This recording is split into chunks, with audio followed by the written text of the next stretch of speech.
আজকে বানাচ্ছি একদম মচমচে চিংড়ি মাছের বড়া। ভাত, খিচুড়ি সবকিছুর সেরা সাইড ডিশ। চিংড়ি মাছগুলো ভালোভাবে পরিষ্কার করে নিছি। পেঁয়াজ, কাঁচামরিচ, রসুনও বাটি নিব।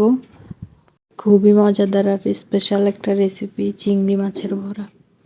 আলহামদুলিল্লাহ, আল্লাহ আমাদের যেসব রিজিক দিয়েছেন তার মধ্যে সমুদ্রের মাছ বড় বিশাল এক নিয়ামত। আদা দিতে ভুলে গেছিলাম, তাই একটা আদাও দিয়ে দিলাম।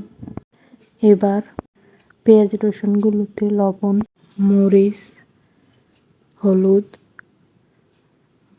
জিরা গুঁড়া দিয়ে সাথে ধনেপাতা কুচি সবটাই মেখে নিব। ভালোভাবে মেখে নিয়ে কিছুটা আটা মিক্সচার করব যাতে ক্রিস্পি হয়, মানে মচমচে। এবার এগুলোকে বড়া শেপ দিয়ে তেলে ভেজে নেওয়ার পালা।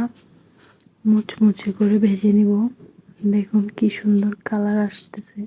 আগুন খুব বেশি না, মাঝারি আছে, ধীরে ধীরে ভাজতে হবে।